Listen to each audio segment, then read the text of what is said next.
नक्षत्रांचा साजले ऊनी रात्र अंगणी आले, दीप उजळले नयनी माझ्या ही तर दीपावली। संगे होता हरी जाहले बावरी, संगे होता हरी जाहले बावरी। मी अभिसारिका ही निराळी, आली माझ्या घरी ही दिवाळी, आली माझ्या घरी ही दिवाळी। सप्तरंगात न्हाऊन आली, आली माझ्या घरी ही दिवाळी। जय हरी विठ्ठल माऊली। गजर कीर्तनाचा सोहळा आनंदाचा स्पेशल पार्टनर गोपुरम कुंकू आणि हळदी पावडर। या संगीतमय सोहळ्याच्या पहिल्या भागामध्ये मी सन्मिता धापटे शिंदे तुम्हा सर्वांचं मनोभावे स्वागत करते। भविष्यात घडणाऱ्या शुभ घटनांचे संकेत देणारा प्रसंग म्हणजेच शकुन। पण हाच शकुन संत तुकाराम महाराजांनी एका वेगळ्याच पद्धतीने त्यांच्या अभंगांमधून आपल्यासमोर मांडला आहे। त्यांनी अभंगांमध्ये वर्णन केल्याप्रमाणे त्यांचा संसार, प्रपंच, व्यवसाय हे सगळं उद्ध्वस्त झालं तरीही संत तुकाराम महाराज त्याचं वर्णन करताना म्हणतात की हा अवघा शकुन झाला आहे, अर्थात हे चांगलंच घडलं आहे। याचं कारण म्हणजे हे घडल्यामुळे मी ईश्वराची भक्ती करण्यामध्ये आता रममाण झालो आहे, आता ईश्वराशी माझं मन एकाग्र झालं आहे। अशा अर्थाने शकुनाचा संत तुकाराम महाराजांनी एक खूप सुंदर उल्लेख आपल्या अभंगामध्ये केलेला दिसून येतो। ते म्हणतात की यामुळेच माझा सारा शीण नाहीसा झाला आणि इतकंच नाही तर त्यांना विठ्ठलाचं दर्शनसुद्धा झालं। एखादा माणूस जेव्हा जन्माला येतो तेव्हा त्याची इच्छा एवढीच असते की जन्म मरणाच्या फेऱ्यापासून आपल्याला मुक्तता मिळावी। खरी मुक्ती ही काय आहे तर मृत्यूसमयी निरीच्छ होऊन म्हणजे कुठल्याही इच्छा मनात न ठेवता या जगाचा निरोप घेता यावा आणि अशी इच्छा मनात निर्माण व्हावी म्हणजेच मुक्तीची इच्छा मनात निर्माण होणं। आपणही सगळे या सुंदर विचारांना अनुभवूयात आपल्या आजच्या नाटाचे अभंग या कथेमधून। कथा सादर करत आहेत धर्माचार्य ॲडव्होकेट हरिभक्तीपरायण शंकर महाराज शेवाळे। हरि ओम।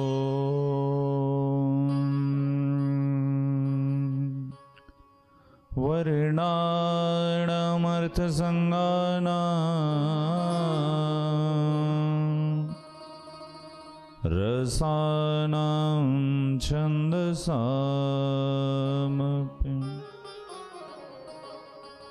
मंगलानामञ्च कर्तारो वन्दे वाणी विनायको योऽन्तप्रविश मम वाचमिमां प्रसूक्तां सञ्जीवयत्यखिलशक्तिधर स्वधाम्ना अन्यावंशहस्तचरणश्रवणत्वगादीन् प्राणान्नमो भगवते पुरुषाय तुभ्यं। नमो सद्गुरु तुकया ज्ञानदीपा, नमो सद्गुरु सच्चिदानंद रूपा, नमो सद्गुरु भक्त कल्याण मूर्ति,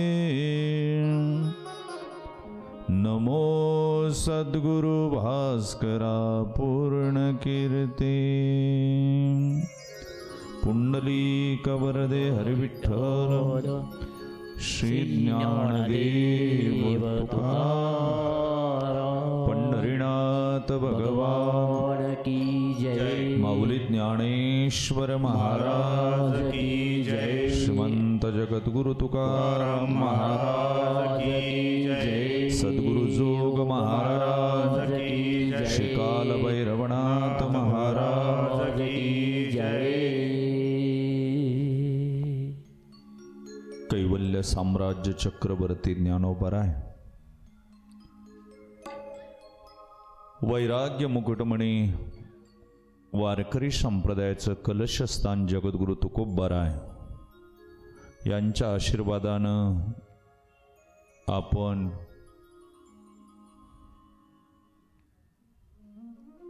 काही दिवसांपासून नाटाच्या अभंगांवर बोलत आहोत. चिंतन मंथन आणि नाटाच्या अभंगामध्ये तुकोबरायांना काय बोलायचंय याचं काहीसं चिंतन करत आहोत. आणि आता उत्तरार्ध संपूर्ण या नाटाच्या अभंगाकडून आपण कलशाकडे निघालेलो आहोत. 2-4 दिवसामध्ये या दिवाळीच्या पर्वामध्ये नाटाचे अभंग आपल्याला चिंतनाला घेतलेले संपवायचे आहेत. गत 6-7 दिवस जगद्गुरु तुकोबरायांच्या नाट प्रकरणाला आपण स्पर्श करत आहोत आणि काही विशिष्ट अभंगाचं चिंतन करत आहोत.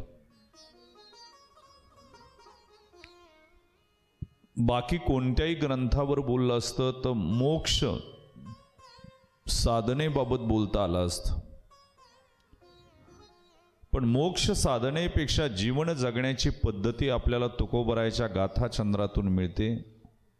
आणि म्हणून नाट प्रकरण आपण निवडलं. आम्ही सांगितलं होतं नाटाचे अभंग सगुण भक्तीचं अन्वेषण करणारे आहेत. दिवाळीच्या या पर्व काळावर आज पहिलं अभ्यंग स्नान तुमचं होत आहे. ते नरक चतुर्दशीच्या निमित्तानं कार्तिक कृष्ण पक्ष चतुर्दशी आणि आजच्या या दिवसाला छोटी दिवाळी असं सुद्धा म्हणतात. शरीराचं अभ्यंग स्नान उठणं लावून होतं, पण मनाचं अभ्यंग स्नान हे संतांच्या वचनानं नाटाच्या अभंगानं होत असतं. बाहेरचा मळ उठण्यानं जाईल, पण नाटाच्या अभंगानं तुमच्या चित्तावरचा मळ निघेल आणि मग तो अंतरीचा दिवा प्रकाशमान होईल आणि त्याच्यात तुम्हाला पांडुरंग पाहता येईल. नरक चतुर्दशीच्या या दिवशी नरकासुराचा वध करून भगवान श्रीकृष्णाने 16,000 राजकन्यांना मुक्त केलं होतं आणि मग स्वतः अभ्यंग स्नान केलं होतं. नरकासुर सुद्धा भगवंत विष्णूचा भक्तच होता, भूदेवीचा पुत्र होता. त्यानं कठोर तपश्चर्या केली आणि त्या तपश्चर्याच्या आधारावर अमरत्व मिळालं. देवतांना त्रास देऊ लागला आणि त्याने स्वर्गातील इंद्राची आई जी आहे आदिती आहे, त्या आदितीची नेत्रदीप आणि 16,000 राजकन्या अशा हरण केल्यानं बंदिस्त ठेवलं. आजच्या दिवशी भगवान श्रीकृष्णानं त्यांची सुटका केली. सत्यभामेच्या मदतीनं या नरकासुराला मारलं, सर्व कैदी मुक्त केले आणि विजयानंतर भगवान श्रीकृष्णाने स्वतः अभ्यंग स्नान केलं. तेव्हापासून आजच्या या दिवसाची परंपरा झाली आणि म्हणून आजचा दिवस हा नाटाच्या अभंगानं चित्ताला स्नान करू, शरीराला उठण्यानं अभ्यंग स्नान करत असतानाच संत साहित्याच्या चिंतनानं सुद्धा आपल्या अंतकरणाला आपण सुगंधित करू. आणि म्हणून आज नवीन अभंग नाटाचा चिंतनाला घेतो. जगद्गुरु तुकोबराय आजचा जो अभंग आहे याच्यामध्ये जगण्याचं इथिक शिकवतात आणि तुकोबराय सांगतात, इतके करी भलतिया परी, काही करा पण इतकं करा. त्या अभंगाला गोड शब्दामध्ये तुकोबराय आकारतात आणि हृदयामध्ये बसवण्याचा प्रयत्न करतात. तो नाटाचा अभंग.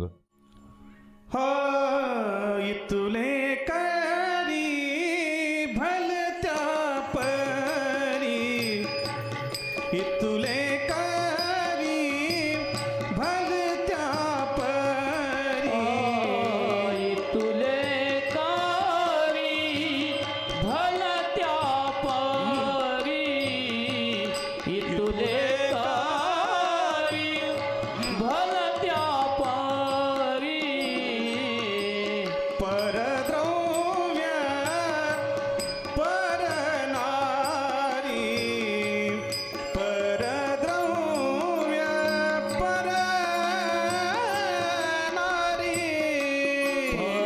परद्रव्य परनारी परद्रव्य परनारी सांडुनी अभिलाष अंतरी सांडुनी अभिलाष अंतरी सांडूनी अभिलाष अंतरी सांडूनी अभिलाष अंतरी वर्ते व्यवहारी सुखरूप वर्ते व्यवहारी सुखरूप वर्ते व्यवहारी सुखरूप वर्ते व्यवहारी सुखरूप न करी दंभाचा सायास न करी दंभाचा सायास न कवितं भाचा सायास न कवितं भाचा सायास शांती राहे बहु अस शांती राहे बहुवस जुव्हे सेवी सुगंध रस जिव्हे सेवी सुगंध रस न करी आळस राम नामी न करी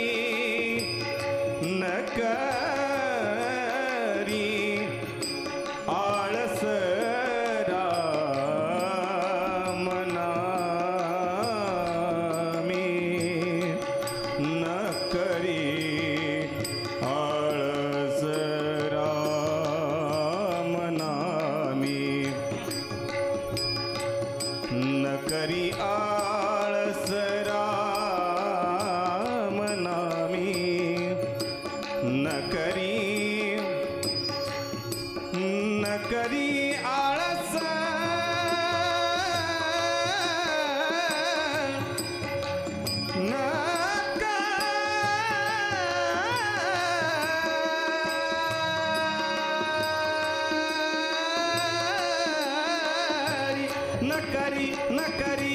न करी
इतुले करी भलतिया परी परद्रव्य परणारी सांडोणी अभिलाष अंतरी व्यवहारी वर्ते व्यवहारी सुखरूप न करी दंभाचा सायास शांती राहे बहुवस जिवे सेवी सुगंध रस न करी आळस रामनामी जनमित्र होई सकळांचा अशुभ न बोलावी वाचा संग न धरावा दुर्जनाचा करी संतांचा सायास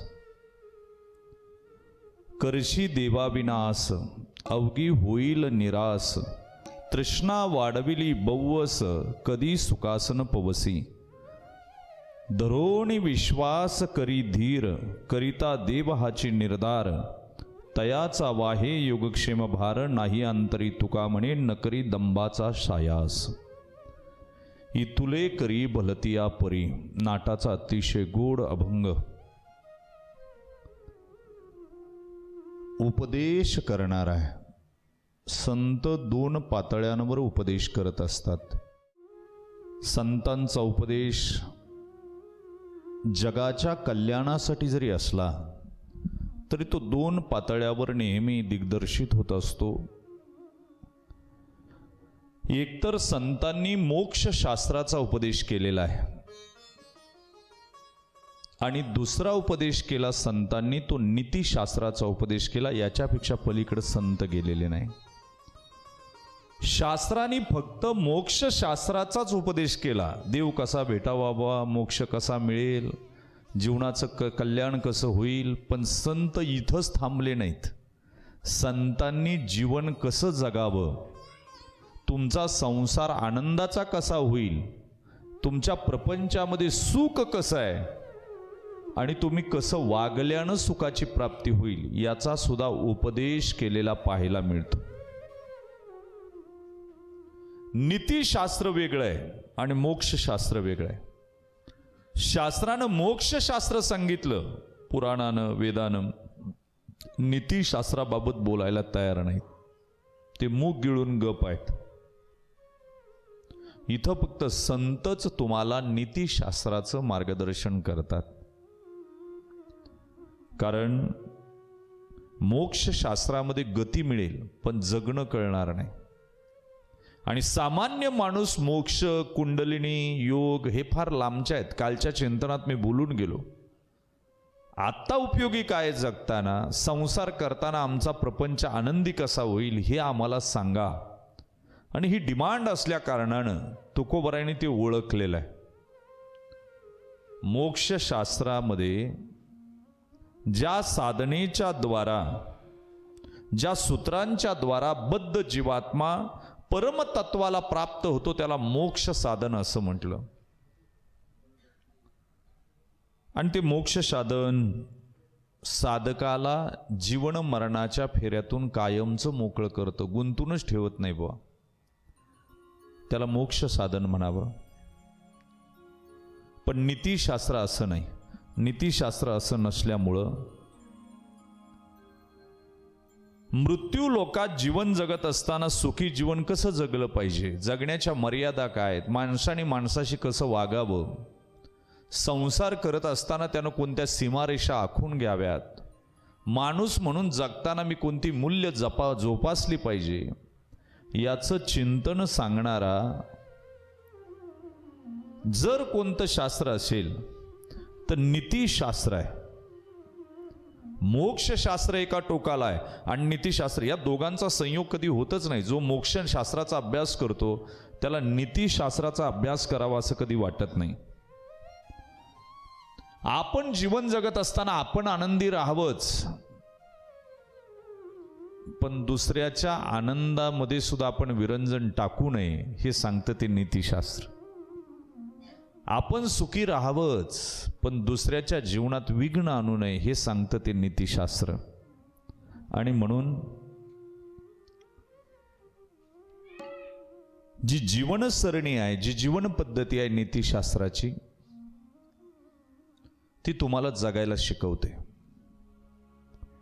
आणि जी नीती, जी विचारसरणी जीवाला संसार सुखाचा करण्यासाठी शिकवली जाते त्याला नीतिशास्त्र असं म्हणतात.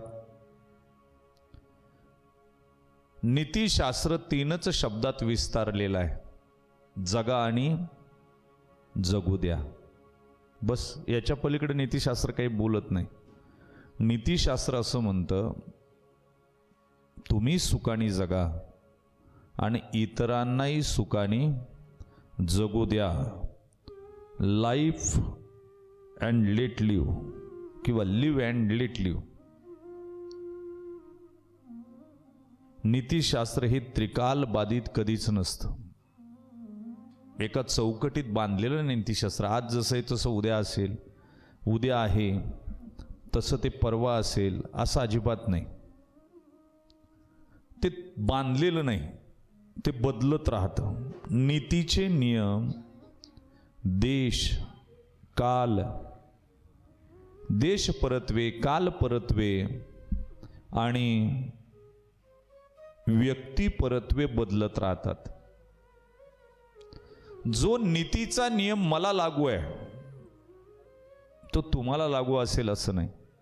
जो आज नीतीचा नियम आहे तो उद्या असेलच असं काही नाही. मोक्षशास्त्राचे नियम कधीच बदलत नाही. नीतिशास्त्राचे नियम मात्र वारंवार बदलत राहतात. देश कालत परत्वे म्हणजे देश सोडला की नीतीचे नियम बदलले. परदेशात एकादशी धरत नाही. एकादशीच्या दिवशी सुद्धा मांसाहार केला जातो. हिंदुस्थानमध्ये एकादशीला पवित्र दिवस मानला जातो. देश बदलला, नीतिशास्त्राचे नियम बदलले. आपल्याकडे एक पत्नी केली, दुसरी पत्नी करताना नीतिवान जर असेल तर तो करत नाही. परदेशामध्ये असं काही नाही. परदेशामध्ये लग्नाचं असं काही राहिलं नाही. मला परदेशातला एक मित्र आहे, त्याचा कॉल आला होता. म्हणला तुमच्याकडं बरं आहे, नातवाच्या लग्नात आजीसुद्धा उपस्थित असते, आजासुद्धा असतो, जमलं तर पणजीसुद्धा असते, सगळे नातेवाईक जमा होतात. मी त्याला म्हणलं आमच्याकडं लग्न हा विधी एकदाच करण्याची पद्धत असल्यामुळं सगळे लोक आवर्जून हजर राहतात. तुमच्याकडं तो विधी वारंवार उरकण्याची प्रथा असल्यामुळं कुणीही हजर राहत नाही आणि लोकांना ते नॉर्मल होऊन गेलेलं असतं. इथिक्स आहे. देश बदलला की नियम बदलतात, काळ बदलला की नियम बदलतात. नीतिशास्त्राचे नियम बदलले. पूर्वी स्त्रीला सती जाण्याची प्रथा होती. अलीकडच्या काळामध्ये ती थांबली. नीती किती होती त्याच्यामध्ये हा भाग नंतरचा आहे. त्या ताईला काही जावं वाटायचं नवरा गेल्यावर असं काही नाही. इथं कुणाला वाटतं मरावा? ज्ञानोबराय म्हणले मैतापाशी रात्रभर बसायचं तर माणसं दम काढत नाही. कोण थांबेलो? प्रेताला आलिंगन देत कोण बसेल? अंधाऱ्या गुहेमध्ये कोण थांबेल? आजगराला मिठी मारून कोण झोपेल? सती जावं असं तिला वाटायचं नाही. जबरदस्तीनं घरातली लोक तिचं डोक्यावरचे केस काढायचे, सफेद साडी घालायची, बांगड्या फोडायच्या, कुंकू पुसायचं आणि ढोल वाजवायचे. इतक्या जोर जोरात ढोल बडवायचे का बुवा तिच्या आर्त किंकाळ्या बाहेरच्या जगाला ऐकू जाऊ नये. तिच्या चाललेले आतले आंदोलन, तिला होणारा त्रास बाकीच्यांना कळू नये, त्याला नीतीचं नाव दिलं गेलं आणि ढकलून दिलं जायचं तिला चितेमध्ये. जिवंत या हाडा मासाचा पुतळा जाळला जायचा चितेत. पण काळ बदलला, महिला सुशिक्षित झाल्या आणि कालांतरानं ही प्रथा बंद झाली. म्हणजे नीती ज्याला म्हणलं तिचे नियम एकसारखे कधी राहत नाही, कधीच राहत नाही. व्यावहारिक समज कशी आहे यावर नीतिशास्त्र अवलंबून असतं. हळूहळू हळूहळू नियमामध्ये बदल केला जातो. पूर्वी ती ताई विधवा झाली, तिच्यावर एवढी बंधनं होती की तिला बाहेर येऊ देत नव्हते, घराच्या बाहेर यायचं नाही, तिनं नटायचं नाही, वास्तविक पुरुषाची बायको गेली तर त्यानं काहीही करायचं, आणि त्या ताईचा पती गेल्यावर किती बंधन. आणि इथं ती स्त्री म्हणून नाही बरं, इथं कोण स्त्री आणि कोण पुरुष, मी त्याविषयी बोललो. इथं कुणी परमात्मा फक्त एकटा पुरुष आहे, पण तुम्ही त्या स्त्रीवर एवढी बंधनं घातली. कालांतरानं स्त्री सुशिक्षित झाली, स्वातंत्र्याकडे वाटचाल करू लागली, आणि तिनं ही बंधनं झुगारून दिली. आता विधवांचे पुनर्विवाह पुन्हा व्हायला लागले, नीतीचे नियम बदलले. मोक्षशास्त्राचे नियम कधी बदलत नाही, आणि नीतीचे नियम एकसारखे कधीच राहत नाही. बघा, तुम्हाला सांगून जाईल, काही प्रथा अशा होत्या, पूर्वी लग्न 8-8 दिवस चालायची. आता कोण करतंय, सकाळी धामधूम आहे, दुपारी टामटुम आहे, संध्याकाळी सामसूम आहे. पूर्वी लग्न नातेवाईकांशिवाय होत नव्हती, रक्ताची नाती शोधली जायची. आता काही नाही, नातेवाईक नाही आले, भाऊबंद नाही आले तरी लग्न होऊन जातात मंगल कार्यालयात. सगळ्या एजन्सीज बोलवल्या जातात, त्यांना कामं देऊन टाकली जातात. आले तर या आणि नाही आले तरी नका येऊ. नीतीचे नियम बदलत राहतात, एकसारखे कधी राहत नाही. तुमची व्यावहारिक समज जशी बदलते ना, तसे नीतीचे नियम बदलतात.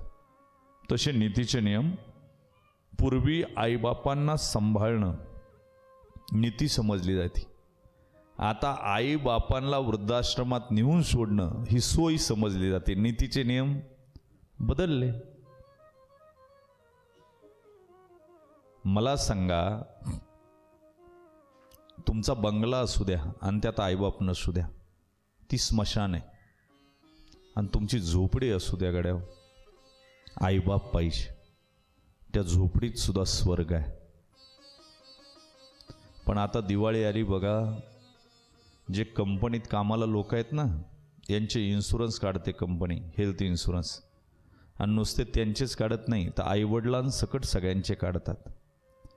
तुम्ही हॉस्पिटल चेक करा, आता दिवाळीमध्ये सगळी हॉस्पिटल फुल असतात, आणि ती फक्त म्हाताऱ्या माणसांना 90% भरलेली असतात. कारण इन्शुरन्स कंपनीचा आहे. म्हातारीचा सणासुदीला घरात त्रास नको, जबरदस्तीनं ॲडमिट केलेलं असतं. त्यांना काय केलेलं असतं. नीतीचे नियम बदलले. पूर्वीच्या काळामध्ये सासूचा सुनेला सासूरवास होता. काळ बदलला, देश बदलला, आता सुनेचा सासूरवास चालू झाला. अशा कितीतरी सासवाय ढसढसा रडतात की मला घरातून त्रास आहे. नीतीचे नियम बदलत राहतात. ते व्यावहारिक समज तुमची कशी आहे त्याच्यावर ते अवलंबून आहे. आणि म्हणून मोक्षशास्त्र याच्यामध्ये देश बदलला तरी फरक पडत नाही, काळ बदलला तरी फरक पडत नाही, माणूस बदलला तरी फरक पडत नाही, नाही युग बदललं तरी फरक पडत नाही. गीतेचं तत्वज्ञान त्यावेळेस सुद्धा तेच होतं, आत्ता सुद्धा तेच आहे, आणि सृष्टीच्या अंतापर्यंत सुद्धा याला मोक्षशास्त्र म्हणावं. पितामह भीष्माचार्यांसारखी ज्यांनी साधना केली, तीच साधना नंतरच्याही पिढीनं केली, तीच साधना आपणही करतोय मोक्षासाठी, आणि तीच साधना नंतरची लोक सुद्धा करतील. त्याच्या मोक्षशास्त्रामध्ये काहीच फरक पडत नाही बुवा, हे वैशिष्ट्य आहे. आणि म्हणून युग बदललं, माणसं बदलली, काळ बदलला, तरी मोक्षशास्त्रामध्ये बदल होत नाही. पण याच्या उलट नीतिशास्त्र आहे. नीतिशास्त्रामध्ये माणूस बदलला की फरक पडतो, काळ बदलला की फरक पडतो, देश बदलला की फरक पडतो, युग बदललं की आणखी फरक पडतो. बरं का. पण नीतीचे नियम हे बाधित होत असतात आणि पुन्हा निर्मित होत असतात. वाक्य ध्यानात ठेवा. नीतीच्या नियमाला काही नाही. पूर्वी लोक गाया संपवल्या, ईस्ट इंडिया कंपनी आली, बरं का. आणि ईस्ट इंडिया कंपनी आली, आमचं ब्रीड संपवलं त्यांनी. गायी संपली, मग गायीपासून निर्माण होणारे बैल संपले, ट्रॅक्टरनं यंत्रवत शेती आम्ही करायला लागलो. मग मला सांगा, गायी संपली संपली संपली संपली म्हणत असताना आता लोकांनी परत एकतरी गायी पाळायला सुरुवात केली. काय केलं?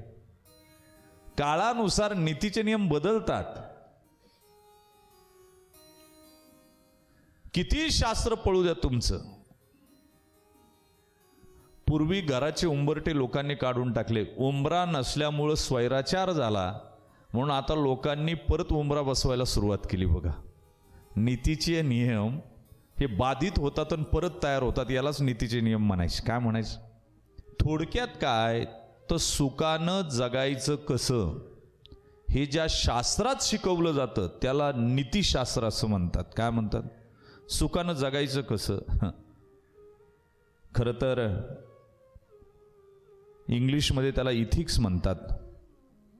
नीतिशास्त्रावर वेगवेगळी संशोधनं होत असतात, नेहमीच होत आलेली आहेत, होत राहतील आणि याच्याही मागं झालेली आहेत. जसा समाज बदलत जातो तसे नीतीचे नियम बदलत जातात. बरं का, आता आपल्याकडं मुलीकडून हुंडा घेतात बरं का समाजामध्ये, काही ठिकाणी पोरांना हुंडा द्यावा लागतो पोरींना. काय करा, काही समाज असे आहेत बघा. नीतीचे नियम समाज बदलला की बदलतात, बदलतात. काही ठिकाणी असं आहे, लग्नामध्ये सुद्धा गंधर्व पद्धतीने आजही विवाह केला जातो, काही ठिकाणी मात्र फार प्रगटपणे विवाह केला जातो. समाज बदलला की नियम बदलतात. परमार्थ याच्यासाठी आहे की तुम्हाला देव भेटावा, पण संतांनी देव भेटण्यातच परमार्थ सांगितलाय असं काही नाही. संत म्हणतात तुम्हाला देव नाही भेटला तरी चालेल, पण तुम्हाला जगायचं कसं सुखानं एवढं कळालं तरी तुमचा परमार्थ झाला. किती संत सोपे सांगतात. कारण संतांनी आयुष्यभर जे केलंय ते सामान्य माणसालाच उपदेश केलाय असं नाही, मोक्ष मिळवणाऱ्याला उपदेश केलाय आणि संसार सुखानं जगणाऱ्याला सुद्धा उपदेश केलाय. आता इथं सगळे नाटाचे अभंग ऐकायला येतात. तुम्हा सगळ्यांना वाटतं का हो आपल्याला देव मिळावा? सगळ्याच्या अंतःकरणात असा आहे की मला मोक्ष मिळावा? अजिबात नाही. सगळ्यांनाच वाटत नाही मला देव मिळावा. प्रत्येकाला देव मिळावा असं वाटतं असं नाही. प्रत्येकाचं अंतःकरण वेगळं आहे. एवढ्या मोठ्या अपेक्षा ठेवून सुद्धा परमार्थात कोणी उतरत नाही की देव मिळावा, मोक्ष मिळावा. मुळातच ती कधी निर्माणच होत नाही ती अपेक्षा अंतःकरणात की मला मोक्ष मिळावा. ऐकायला येणारे कैक आहे, पण सगळ्यांनाच मोक्ष मिळावा असं वाटत नाही. लोक म्हणतात भेटला योगायोगानं तर ठीक आहे, योगायोगानं भेटला मोक्ष, केला इशारा जाता जाता, आलोय त्या मार्गावर, भेटला तर ठीक, नाही भेटला तरी गाजराची पुंगी वाजली तर वाजली आणि नाही वाजली तर मोडून खाली. काय त्याचं आहे? चालता चालता भेटला तर ठीक, पण त्याच्यासाठी अट्टहास नाही. देव मिळावा याच्यासाठी काय अट्टहास आहे आपला? देव मिळावा, मोक्ष मिळावा याच्यासाठी काय प्रयत्न आहेत आपले? माणसाच्या जीवनात प्रत्येक जणाला देव मिळावा असं कधी वाटत नाही. माणसाच्या जीवनात मोक्ष मिळावा असं कधी वाटत नाही. म्हणजे सगळेच जीव मुमुक्षु नाहीत. जे मुमुक्षु आहेत ते रेअर आहेत. ते विचारतात मी कधी उद्धार पावेन. आणि म्हणून माणसाच्या जीवनात सगळेच मुमुक्षु आहेत असं अजिबात नाही. प्रत्येकाला मोक्षाची इच्छा जरी नसली तरी परमार्थामध्ये प्रवृत्त आहे. बरं का, इथं बसल्यापैकी असे किती जण आहे? त्यांना सांगा, आपल्या मनाला विचारा, खरंच मी परमार्थाला लागलो किंवा लागले ते मोक्ष मिळावं म्हणून लागले का सुख मिळावं म्हणून लागले? सगळ्यांना अपेक्षाच नाही मोक्षाची. त्यांच्या जीवनात काही लोकांची अशी अपेक्षा आहे, या मृत्यू लोकात सुखी जीवन जरी जगता आलं तरी माझी इच्छा आहे मला सुख मिळावं, याच्या पलीकडं काही नाही. आणि याच्यासाठीच देवदेव आहेत, याच्यासाठीच धर्म आहे. मग मी परवाशी बोललो, यावं जीवम सुखम जीवेत. ते सुख कसं असलं पाहिजे याचाही उपदेश संतांनी केलेला आहे. नुसतं सुख बी नको, ते सुख कसं असलं पाहिजे याचंही चिंतन संतांनी केलेलं आहे. हाही उपदेश संतांनी वेळोवेळी केलेला आहे, वेगवेगळ्या अभंगांमधून केलेला आहे. आता आम्हाला उचकायची अवस्था नाही, आम्ही वाचायचं म्हणून वाचित राहतो, पारायण करायची म्हणून पारायण करत राहतो. ज्ञानेश्वरी एक बाबा रोज उठून वाचायचे, रोज उठून, नियम होता त्यांचा. पण त्यांचा नातू थोडा टार्गट होता. त्या ज्ञानेश्वरीत असा एक धागा असतो पहा, कुठपर्यंत वाचत आलो तिथं तो खून म्हणून ठेवायचा. म्हाताऱ्याची ज्ञानेश्वरी वाचून झाली का तो धागा तिथं ठेवायचा, का ते पोरग तो धागा काढायचा आणि मागच्या पानात ठेवायचं. काय करायचं? महिनाभर बाबांनी ज्ञानेश्वरी वाचली आणि त्यांना विचारलं कशी काय ज्ञानेश्वरी आहे. ते म्हणले ज्ञानेश्वरी चांगली आहे, पण माऊलींनी एकच चुकवलंय. म्हणले त्याच ओव्या परत लिहिल्यात. काय लिहिल्या? अरे येड्या, त्याच ओव्या लिहिल्या नाही, तू महिनाभर एकच पान वाचितोय. काय करतो? आयुष्य गेलं तरी हाताला काही लागणार नाही. मग तुम्ही केवळ मोक्षासाठी जे जीवन जगतात त्यांनाच उपदेश केलाय संतांनी असं नाही. तर संतांनी सुखी जीवन जगायचं कसं याच्या सुखी जेणे व्हावे जग निववावे, सुखी जेणे व्हावे जग निववावे, अज्ञानी लावावे सन्मार्गासी, अज्ञानी लावावे सन्मार्गासी. सुखी जेणे व्हावे जग निववावे, सुखी जेणे व्हावे जग निववावे, अज्ञानी लावावे सन्मार्गासी, अज्ञानी लावावे सन्मार्गासी.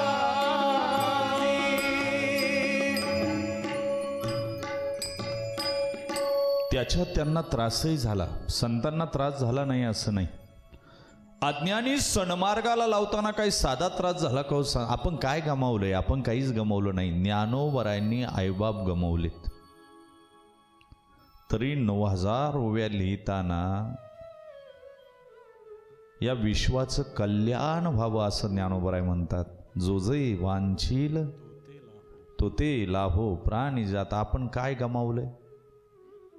तुकोबरायांच्या घरातून मैता माग मैत निघालीत, देवाला भांडलीत. तुकोबराय, देवा काय तुझ्या मनात चालू आहे रे? लाकडाची मुळी बांधावी तशी एक एक जण आमच्या घरातला बांधून काळ घेऊन चाललाय. तुझा माझं काय वैर आहे?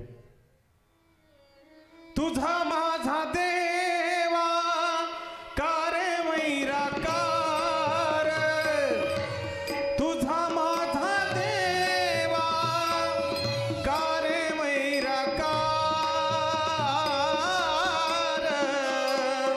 दुःखाचे डोंगर भोगावया, दुःखाचे डोंगर भोगावया, तुझा माझा देवा कारे वैराकार, तुझा माझा देवा कारे वैराकार, दुःखाचे डोंगर दाखवीसे, दुःखाचे डोंगर